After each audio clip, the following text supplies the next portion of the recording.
రజనీ గారు, సిఐ నాగరాజు, సాయి కృష్ణకి ఏమైనా వ్యక్తిగత కక్షలు ఉన్నాయా? ఈ రోజు వరకైతే అటువంటిదేమీ ఉన్నట్టుగా ఎక్కడ బయటకు రాలేదు. మరి చంపాల్సిన అవసరం ఆయనకేముంటుంది? ఒక సిఐ ఇంత శవాన్ని కూడా మాయం చేసేంత, బూడిద కూడా దొరకకుండా చేసేంత ఆయన మాత్రమే ఎందుకు చేయాల్సి వస్తుంది? దీని వెనుక ఇంకా చాలా చాలా మంది పాత్రదారులు, సూత్రధారులు ఉన్నారని అనుకోవాలనా? లేకపోతే ఇప్పుడు కథంతా నడుస్తోంది కదా సిఐ చుట్టూనే, అక్కడికే పరిమితం కావాలనా? సార్ ముఖ్యంగా అతన్ని ఏ రోజు మార్కాపురం నుంచి లిఫ్ట్ చేశారో ఆ రోజు తర్వాత అతనితో చాలాగా పనులు ఏమన్నా చేపించి ఉండొచ్చు. ఆ చాలాగా పనులు ఒకవేళ గౌరవ పొజిషన్ లో ఉండే ఎంపీ తాలూకా సెటిల్మెంట్లు చేయొచ్చు, లేకపోతే ఎమ్మెల్యే తాలూకా సెటిల్మెంట్లు చేపించొచ్చు, లేకపోతే ఈ గంజాయి తాగిన ఈ బానిసగా ఉన్న వాళ్ళతో ఆ పనులు చేయండి, వాళ్ళని లేపేయండి, వీళ్ళని చంపేయండి, ఇవన్నీ కూడా చేపిస్తుంటారు సార్.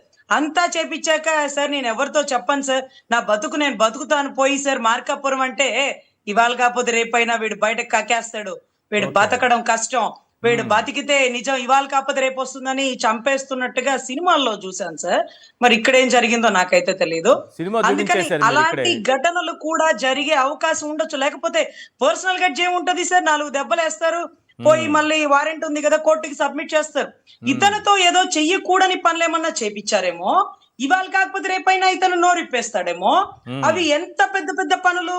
ఈ మధ్య కాలంలో ఎవరెవరు చనిపోయారు, లేకపోతే ఏమేం కేసులు నమోదైనవి ఈ మధ్య, అంటే నేను ఈ కేసు తర్వాత అన్ని జిల్లాలలో నమోదైనటువంటి సస్పీషియస్ కేసెస్ అన్ని వెరిఫై చేస్తుంటే ఈ లాకప్ డెత్ కి ఆ కేసులకి ఏంటి సంబంధం మేడం అంటే, ఇతన్ని మార్కాపురం దగ్గర నుంచి పట్టుకొచ్చిన దగ్గర నుంచి ఈ ఏదైతే విజయవాడ, గుంటూరు, ప్రకాశం, ఈ నెల్లూరు ఈ పరిసర ప్రాంతాలు ఏమన్నా డెత్లు జరిగినాయా, లేకపోతే ఎక్కడన్నా గంజాయి స్మగ్లింగ్ బాగానే జరిగిందా, ఏం జరుగుతుంది అంటూ కూడా వెరిఫై, అంటే లింక్డ్ డెత్స్ ఉంటాయండి. కాన్సెప్ట్ లో కారణాలు లేకుండా ఏ చావులు ఉండవండి. పర్సనల్ గడ్జి ఏదో ఉండుంటది బలంగా, అందులోనూ చాలా మంది పేర్లు వస్తున్నాయి. నేను ఓపెన్ గా అడుగుతున్న సీసీ కెమెరా ఫుటేజ్ కూడా నాకు ఇవ్వబడలేదు. కేవలం వాళ్ళ మేనమామకి సంబంధించిన ఏదైతే మాట్లాడుతుంటారు చూడండి, ముళ్ళపూడి నాగేశ్వరరావు గారు వాళ్ళ తమ్ముళ్ళు ఎవరెవరో, వాళ్ళ ఫోన్ రికార్డ్స్, లేకపోతే వాళ్ళ కాల్ రికార్డ్స్, లేకపోతే వాళ్ళ డేటా నాకు ఇస్తే చాలు. ఎందుకంటే ఆ ఇన్సిడెంట్ తర్వాత చాలా మంది ఫోన్లు చేసి సెటిల్మెంట్లు అన్నారు. ఈ సెటిల్మెంట్ అని చెప్పిన వాళ్ళకి ఎవరు చెప్పారో, ఆ చెప్పిన వాళ్ళ వెనకాల కొమ్ములు ఎవరు కలిసినారో, ఏ పొలిటికల్ లీడర్ నుండి ఇవి సెటిల్మెంట్ చేస్తున్నారో, ఏ ఎంపీ ఎమ్మెల్యే ముచ్చడబడి సిఐ నాగరాజు గారిని పోస్టింగ్ వేయించుకున్నాడో, ఆ పోస్టింగ్ వేయించుకుని సిఐతో ఎన్ని తప్పుడు పనులు చేస్తున్నాడో, సిఐ నా దాకా వస్తే నేను నోరు విప్పుతాను అని అన్నాడేమో.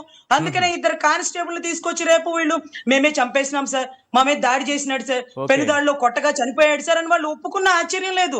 ఎందుకంటే సిఐని సెక్యూర్ చేయకపోతే సిఐ పేర్లు చెప్పేస్తాడు. ఆ చనిపోయిన గాదే సాయి కృష్ణ అని బహుశా బతికుంటే ఇవాళ కాకపోతే రేపైనా 2-3 ఏళ్ల తర్వాత అయినా గంజాయి తాగిన మత్తులో నేను పలానా ఎమ్మెల్యేని బెదిరించినాను తెలుసా, పలానా ఎంపీని ఇలా చేసినాను తెలుసా అంటూ కూడా ఏమన్నా చెప్పేస్తే, అందుకని అతన్ని లేపేసినారు బహుశా అని అనుకున్నాను సార్. సినిమాలు చూసినాం కదా. కానీ ఇక్కడ సిఐ గారికి మాత్రం చాలా విషయాలు తెలుసు సార్. ఈ కేసులో హైకోర్టు కమిషనర్ ఆఫ్ పోలీసులు తప్ప ఆ కింది స్థాయి అధికారులతో మాట్లాడారు సార్. మాకేం పని సార్, మాకేం పని? ఎస్ఐలు, కానిస్టేబుల్ ని ఆ కనీసం హైకోర్టు గేట్ మెట్లు కూడా ఎక్కి జడ్జి గారు చూడరు సార్. కేవలం కమిషనర్ ఆఫ్ పోలీసుని అడుగుతారు. టాస్క్ ఫోర్స్ వెహికల్ ఎప్పుడు వెళ్ళినాయి, 9వ తారీఖు నుంచి ఎక్కడెక్కడ ఏమేం ఘటనలు జరిగినాయి, ఆ అబ్బాయిని దేనికి వాడారు, ఎక్కడెక్కడ పెట్టారు, ఏ పోలీస్ స్టేషన్ లో ఎక్కడ ఛార్జ్ తీసుకున్నారు, ఏ హోటల్లో పెట్టారు, ఇవన్నీ కాదు సార్. చాలా పనులు చేపించుంటారు. పిల్లోడు యువకుడు చాలా చురుగ్గా ఉన్నాడు కాబట్టి నువ్వు ఆ గోడ దూకి ఆ ఫైల్స్ తీసుకురా, ఈ గోడ దూకి, అదే మీకు తెలుసో లేదో మదనపల్లి ఫైల్స్ అంటూ అక్కడ తగలబెట్టినారు. ఎవరు తగలబెడతారు? ఇలా గంజాయి సేవించిన వాళ్ళని తీసుకుని వెళ్ళి నువ్వు తగలబెట్టి అంటించవా, అది గవర్నమెంట్ మీద నెట్టేయచ్చు అంటూ ఈ బిడ్డలనే వాడతారు సార్. ఈ బిడ్డలు నోరు తెరవరు అనుకుంటే బతకనిస్తారు.